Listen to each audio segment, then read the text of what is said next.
histoire d'autrefois, quand les hommes, les vrais, vivaient plus près.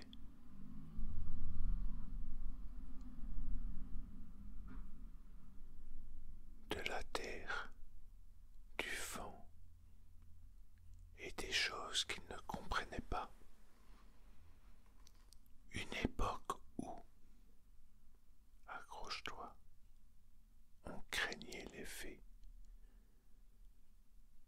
Oui, les fées, mais pas celles avec des baguettes et des paillettes. Non, non, pas la fée Clochette, pas Walt Disney. Je parle des fées d'avant, des vraies, celles que l'on appelait les bonnes dames, les gens du dessous, ou simplement eux, parce qu'on n'osait pas dire leur nom par peur de les attirer.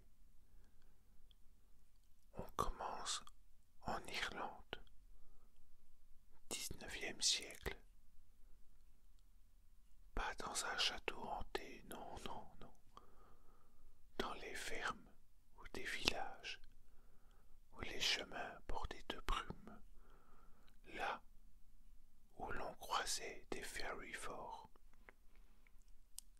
Ces vieux cercles de pierre, vestiges d'un autre temps, et on les disait habités. Mais habités par qui? Habités par eux. Et malheur, tu m'entends, malheur à celui qui osait les toucher. Il y a des lettres, des rapports, des témoignages. Des gens ont creusé et puis les bêtes sont mortes, les enfants malades, les récoltes foutues. Tu vois, les fées, c'était pas du folklore pour touristes en kilt. C'était pas mignon ou joli tout plein. C'était le réel. Bien souvent, on laissait une assiette de lait le soir. On évitait certains chemins. Et quand un enfant tombait malade sans raison, on disait il a été emporté par les fées.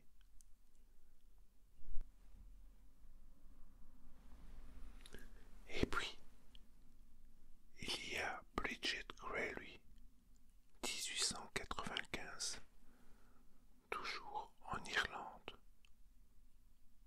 Bridget, elle est jeune, belle, vive, différente peut-être, et un jour, elle tombe malade, et son mari, écoute bien, lui, il est persuadé que ce n'est plus elle. Il croit que ce sont les fées qui l'ont remplacé par un changeling. Alors, il tente de la libérer, de faire partir les fées. Et pour cela, il ne trouve rien de mieux. Il la brûle vive. Oui, tu as bien entendu, brûler vive. Parce qu'il croyait aux fées. Il y a eu un procès, des articles, des débats. Mais dans le village, certains disaient il a juste voulu sauver sa femme. Alors oui, c'est sombre, mais c'est ça les fées, pas que de la lumière, un mélange de peur, de respect, de mystère. Et l'Irlande n'est pas le seul pays, non. En Écosse, on parlait de seconde vue, une capacité à voir l'invisible. Et les Highlanders prenaient ça au sérieux. Les bardes chantaient les reines des fées. Et parfois, elles apparaissaient, elles séduisaient un homme, et il partait avec elle. Et celui-ci ne revenait jamais. Et puis, même en France, la Bretagne, brocéliande, et surtout les lavandières de nuit. Si tu passais près d'une rivière après minuit, tu pouvais les entendre battre le linge. Elles te demandaient de les aider, mais attention,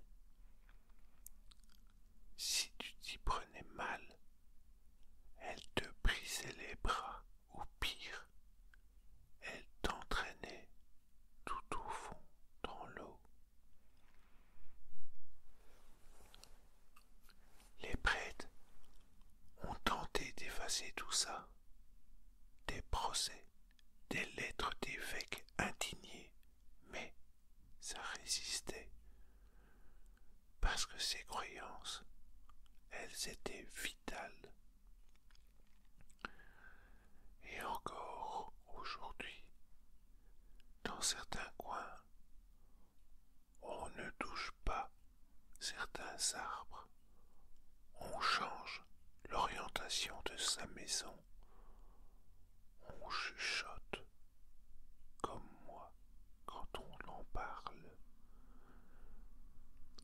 Alors, toi qui entends le mot fée, ne pense pas aux étoiles filantes, pense aux landes battues par le vent, aux berceaux vides, aux sentiers qu'on n'ose pas prendre, à ce que l'on ne voit pas, mais ce que l'on ressent, ce que l'on sent. Parce que dans l'histoire humaine, les fées, on n'y croyait pas pour rêver, on y croyait pour survivre.